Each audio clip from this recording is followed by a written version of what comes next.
the notion of physical resurrection is really problematic.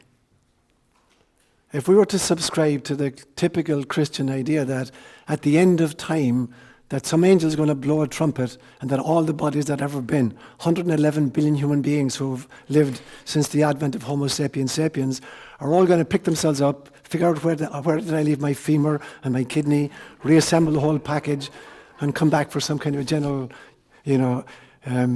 revelation, there's going to be a big problem. Partly because every single cell in your body has been borrowed from somebody else or some other organism. There's not a single cell in your body that originally belonged to you. In actual fact, there are a limited number of molecules on planet Earth. It's a huge number, but it's actually a limited number. And with every breath you take, you transfer millions of molecules of matter with everybody else in the vicinity and with the tree. So we're constantly giving away and borrowing our stuff. And so the stuff that you've borrowed from somebody else has been borrowed by them from a third party and a fourth party and whatever. And so it goes right back to the beginning. So it's not like you one day went out and you decided to steal somebody's carport when they weren't at home, and you took all the nails out of it and took the roof off it and took the windows and the lumber and brought it home and reassembled it, and then the police found out and they come back and they force you to give back what belonged. It's like you took a nail from one carport and you took a window from another carport and you took a piece of lumber for a third carport and you borrowed from hundreds of different carports and you made your own carport, and now you've been found out and you have to give back the nail to the person it belonged to, only to find out that he'd actually stolen that nail from somebody else, who had stolen it from somebody else, who had stolen it from somebody else. So there's going to be a lot of kilele on the last day when people are trying to figure out who belonged to whom, which molecule belonged to you. So obviously physical resurrection is problematic. The second problem with it is that if we raise our physical bodies, then heaven has to be some kind of a geographical location. And it must be someplace, if Jesus is traveling at the speed of light for the last 2,000 years going to heaven, and if he's already reached there, then heaven must be someplace within the Milky Way galaxy, even if he's traveling at the speed of light. So heaven then has to be some kind of a physical location. And the third big problem with it, if we believe in a physical resurrection, it must mean then that Eucharist is a cannibalistic rite, so that somehow we're eating the body of Jesus Christ. And in fact, that was the accusation made against them by the Roman world in which they lived, that they had secreted a cadaver somewhere, and that every week they'd go and they'd take a chunk off it, feast on it, and then come back the week afterwards. So these are the problems with the notion of physical resurrection. So that's what I want to examine this morning. And I'm going to make 4 main points. The first one, I will ask myself the question, what do we mean by body? The second one, I'll talk about the cross of resurrection. Then thirdly, I'm going to ask myself, what does he appeared mean? And then finally, what does truth mean? So the first one is, which body are we talking about? The problem in the West is that we only have one word for body, and we got this really impoverished notion. We think the body is this thing here, which is composed basically just of a musculoskeletal system and a cardiovascular system and an endocrine system and an immune system and a nervous system. We're just this package of stuff. Now, we act as if, that we just have this one human body, and it's like when you're born, it's about 20 inches long and about 9 pounds of weight. It's like a balloon that hasn't been inflated yet, and you blow into it and it gets bigger and bigger and bigger until you're about age 26. You can max out at age 26, and thereafter, the air begins to escape from the balloon, and it gets smaller and smaller and smaller. But it's basically the same balloon. It's just different sizes depending on how much air you put into it. That's how the West acts, as if there's this one body, and you blow into it, it gets bigger and bigger and bigger, and then it shrinks down smaller and smaller and smaller. It's a really impoverished notion of body. You look at other civilizations, and they're much, much more sophisticated. You look at the ancient Egyptian system, and there are at least 2 kinds of bodies. They call it Ka and Ba. Ba is the physical, body, and then Ka is like the energy template of which the physical body is hard copy, or is a printed out version of it. You go to the ancient Persians, and they've got exactly the same notion. They talk about Fravashi, and Fravashi is like the energy template out of which the physical body is finally constructed from molecular stuff. The Greeks had 3 different words for body. They talked about sarx, soma, and pneuma. Sarx was the flesh and blood body, and soma was the psychical body, and pneuma was the spiritual body. The Hindus had a much more sophisticated model even than that. They talked about 7 different levels of body. So there's the physical body, which is vibrating between 400 nanometers and 700, between infrared and ultraviolet, so we can actually see it. But when it dies, it's just redistributed molecularly back into the ecosystem. Beyond that, vibrating at a higher level, says Hinduism, is the etheric body, and it is the energy template, like the Ka and the Fravashi. And it survives several days after the physical body has died. But then eventually, it gets recycled as free energy back into the universe. It's the second level of body. The third level of body they call the astral body. And they say that this is the body from which we draw our emotions. And it's the place where we travel at night when we're dreaming. We inhabit this level of the self and we travel astrally.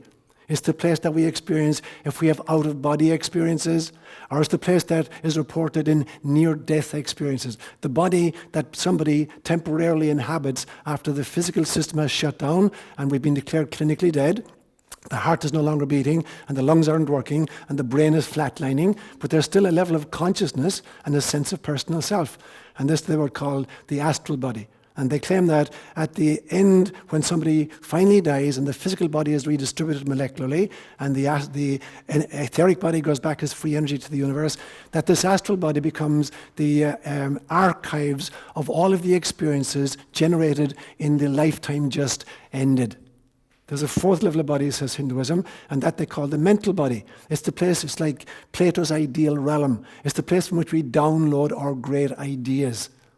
There's a fifth level of body they call the causal body. And it's the place where we experience our psychic abilities, clairvoyance, clairaudience, clairsentience, psychokinesis, telepathy, precognition, all of these kinds of things. And they claim that that becomes the master archives of all of the experiences you've had in all of the lifetimes and all of the incarnations you've ever lived. And then there's a sixth level which they call Atman, which is kind of the individual soul, the bite-sized piece of God, the sparks, the Sephirot that came from Source. And then the final one is Brahma body, your cosmic consciousness or ultimate source or God. So it's a much more complex system. Tibetan Buddhism has this beautiful notion of what they call the rainbow body. And they claim that some of the great avatars, when it comes to dying, that they sit in meditation and they drop the physical body. And the physical body actually disappears into a light body. They call it the rainbow body. And all that's left is the clothing. And occasionally, for some reason or other, pieces of hair and a few teeth. But that everything else dissolves literally into a rainbow body. Now, that's not actually so far-fetched, because when you think about it, the human body is basically composed of light. So a typical human body has about 70 trillion cells, or roughly 10 to the power of 14 cells. But every cell has about 10 to the 14 atoms in it. And each atom has a photon of light attached. So that's 10 to the power of 28 photons of light in the human body. If you could release the light in a single human body, this is a scientific fact, we don't know how to do it yet, but if we could do it, if you could release the light in a single human body, you could light up a baseball stadium at 1 million watts for 3.5 hours. And so we're basically light bodies. So my belief system is that light and sound dance together. They're the two great creative forces in the universe. And light comes in many, many different levels of density, and sound comes in many, many different kinds of frequencies. And depending on the density of light and the frequency of sound, they create various kinds of life forms. If you get very, very dense light meeting very, very low frequency, you have rocks. If you get very, very subtle light meeting very, very high frequency, you get angelic beings. And the rest of us are in there someplace between. So there's a scientific basis for this as well. So the first thing that we have to ask ourselves the question then, which level of body are we talking about? When we're talking about resurrection, which level of body are we talking about? Which brings me to my second point. In Paul's letter to the Corinthians, in chapter 11, his first letter to the Corinthians, in chapter 11 and again in chapter 15, he addresses the idea of Eucharist and the idea of resurrection. And in order to understand Eucharist and resurrection, you have to distinguish the level of body of which Paul is speaking. Paul says very, very definitely, sarx cannot inhabit the kingdom of God or inherit the kingdom of God. Sarx is this stuff here. He says flesh and blood cannot inherit the kingdom of God. He's not talking about sarx. He's not even talking about soma. He's talking about pneuma. He's talking about the spirit body. I mean, he talks about Eucharist. He's saying that's what we're talking about. A Eucharistic encounter is not people eating stuff, which was Jesus' big toe at some stage. It's about a spiritual encounter between a much higher level of, Jesus and a much higher level of yourself. So if you come up to communion, you're a little kid who has no idea what's happening, and you wander up and you've got a piece of chewing gum in your mouth, and you stick out your tongue, and I put a host on your tongue. It's just, Jesus and Wrigley's just wrestling together for real estate inside your mouth. You're not having a Eucharistic encounter. If you come up and you're shifting your state of consciousness, then you're encountering a level of Christ consciousness, which is a real Eucharistic encounter. So in order to understand Eucharist, we have to understand which level of body we're talking about. And the same thing is true of resurrection. When Jesus is talking about resurrection, there's something very, very, very different about the body. And so the early disciples who had real encounters with this level of Christ are at pains to try to figure out, how do we explain this to people who haven't had the experience? So they come up with two different kinds of metaphors or images. And theologians call them the before-after images and the below-above images. So the before-after have to do with the fact they're really trying to impress upon people who haven't had the experience, it really was he. It was the same Jesus we knew before he died that we encountered after the resurrection. And so they say, for instance, he ate and he drank with us. We just heard this in the reading today. He asked for a piece of fish, and we gave him a piece of fish after his resurrection, and he actually ate it. And so it was really the same Jesus before and after. But then there's something radically different. Mary today didn't recognize him. She thought he was the gardener, the person who was closest to him in his adult life perhaps, and she thought he was the gardener. In Luke's account, in chapter 24 of Luke's Gospel, there's this great story that on the day of resurrection, two disciples are walking from Jerusalem to a little village called Emmaus, and they're talking about what had just happened in Jerusalem over the last few days. And this stranger walks up behind them, and he says, "Hey guys, what are you talking about? You were really animated there for a while. What's up?" And they said, "Are you the only stranger in Jerusalem that doesn't know what's happened there in the last few days?" He says, "No, what happened? I don't have a radio. Clue me in." And said, "You didn't hear about Jesus of Nazareth? We thought he was going to be the Messiah, and he got killed, And now today, some women tell us that they went to the tomb and it's empty." And Christ begins going through the Hebrew scriptures and begins to open their eyes. So they come to the village of Emmaus. They still don't recognize him. And they're going to spend the night in the village, and he pretends he's going to go on further. And says, No, stay with us. Have a meal with us. So they go into a little inn, and the bread and the wine arrives, and he starts the bracha over the bread and wine, and all of a sudden their eyes are opened, and they recognize that it is he. So there's something different as well. He's able to appear in rooms where the doors are locked. He can, as it were, kind of deconstitute and reconstitute, as if he could take his molecular structure, make it disappear, and relocate itself. So that's the kind of the below above. So there's two sets of images. It really was the same guy we knew before and after, but there's something radically different about him. He's transformed. So there you have the cross of resurrection. So the connection between the before-after is the time element, and the below-above is the space element. So in some senses, it's that this level of body conquers both time and space. It's beyond time and it's beyond space. So that's the image then. Which brings me to my third point. I'm going to look then at the notion of he appeared. The New Testament is written in Greek, and the verb which is used in the Greek that's translated into English says he appeared. It is not a videotapable sense. Rather, the Greek verb gives the impression that he chose to make himself visible to. So it's not like if Jesus appeared standing in front of this lectern here, and I said, "Look, there he is," and we all look, we're all going to see him. It's not so much that it's a videotapable event. It has to do with to whom is he choosing to make himself visible, in the sense that who's ready for an encounter at that level of the psyche. Now it's interesting that it's the same Greek verb that's used in the story of the Transfiguration. This great story where Jesus takes Peter and James and John up to the top of a mountain, and he has a powerful vision. So powerful that the others also can see the vision. And he has an encounter with Elijah and with Moses. Now Elijah had left the earth 800 years before Jesus, and Moses had died 1250 years before Jesus. And somehow these two beings are there.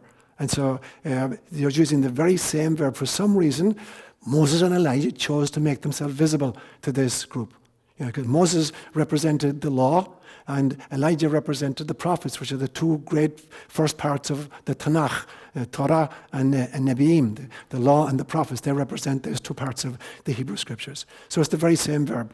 It's the same verb we find again in the Acts of the Apostles on the road to Damascus, where Paul has an encounter with Jesus. And now at this stage, Jesus is gone 6 years before Paul has his encounter. But this appearance is not a visual phenomenon, it's an acoustical phenomenon. Paul hears a voice, and the voice says to him, Saul, which was his earlier name, Saul, why are you persecuting me? And he says, who are you? And he says, I'm Jesus, and you're persecuting me. And he falls off his horse and is blinded. But nobody else in the group that's with him heard any of these voices. And so either whether it's a visual or an acoustical image, it has to do with the state of consciousness in which the person finds themselves. So use your kind of a simple example. I remember shortly after I came to Palo Alto in 1987, I'm walking down University Avenue here in Palo Alto, and there was a Woolworth store there at that stage, if any of you remember the Woolworth store. And I wanted to buy a few binders for college classes that I was taking. So I'm looking in the window to see if I can see binders. But because of where I'm standing, and because of the position of the sun, there's a sheen on the window. I can't see through the glass. All I can see is my own reflection. So it's frustrating, trying to look in to see if there's in there what I want, but all I can see is myself. And then all of a sudden, I figured out if I can soften my gaze somehow, all of a sudden it changes, and now I can see through the glass, and I can see the contents of the window, not just my own reflection. So it's not like the stuff wasn't there. It was, I had to do something visually. I had to shift my focus or soften my gaze or enter a different state of consciousness in order to see what's already inside there. That's the sense of the verb to appear. It has to do with the mindset, or more importantly, the soul set of the person in order to be able to have a particular kind of encounter. Which brings me to my last point. What does truth mean? There's a famous dialogue in John's Gospel where Jesus is being tried in front of Pontius Pilate. And at one stage, Christ says to him, anybody who's interested in the truth will listen to what I have to say. And Pilate says, dismiss truth. What's that? Pilate had come from the Greco-Roman world in which there was all different kinds of philosophies, and every group was claiming we have the truth. And so Pilate was up to there with the notion of truth. So he says to Jesus, what is truth? So what is truth? There's a huge difference between truth and fact. Something can be factual, but not true, and something can be true, but not factual. So there's a very, very big difference. The fact is something which is just, accurate in the physical world in which we find ourselves. My definition of truth is the following. I say that something is true if it transforms me and aligns me with God.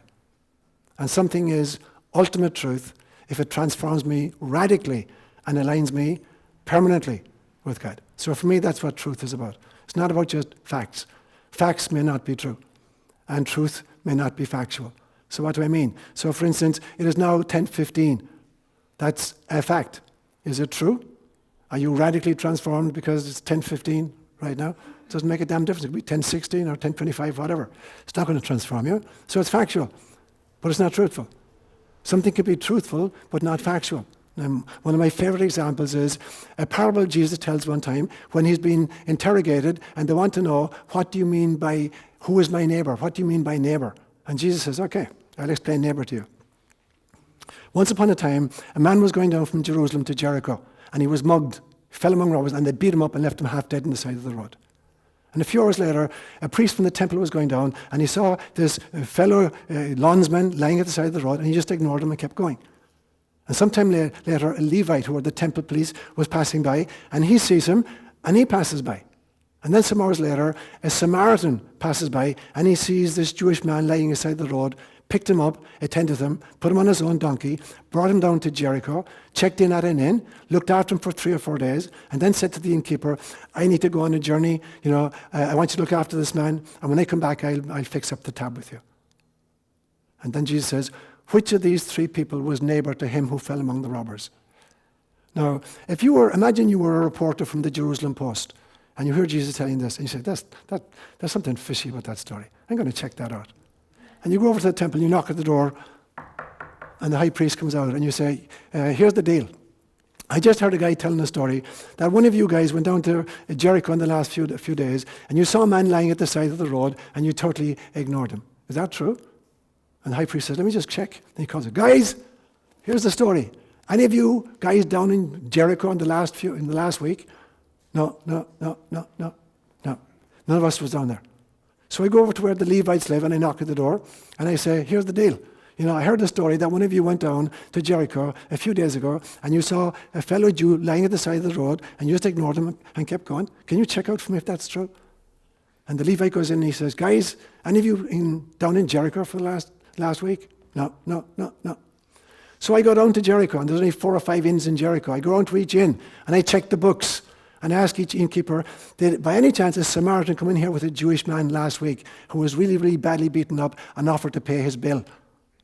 And the innkeeper said, not in this inn. And I check all the inns. And it didn't happen. So I go back up and I find Jesus. And he says, you told a crock. That never happened whatsoever. So was it factual? Probably not. Was it truth? Absolutely true. Because it radically transformed people's idea of what neighbour was. Neighbour is not just your lawnsman. Neighbour is not just the guy at the other side of the white picket fence. Neighbour is any sentient being, not just any human being, any sentient being, particularly any sentient being who's experiencing a measure of distress right now. And so when I ask myself that question then, is the resurrection of Jesus true? And I give a resounding yes. Was the experience of the resurrected Jesus true? It radically transformed the disciples. You take this bunch of people, one of whom denied 3 times that even he knew who Jesus was, Peter. The others who hid themselves in the upper room in case they too would get crucified by the Romans. And now all of a sudden, having experienced this resurrected Christ, they're willing to lay down their lives and spend the rest of their lives preaching. These bumbling fishermen who couldn't put 2 sentences together are now these eloquent preachers, every single one of whom is ready to lay down their lives for this message. So is the resurrection of Jesus true? If by truth you mean it radically transformed them permanently, then it definitely is true.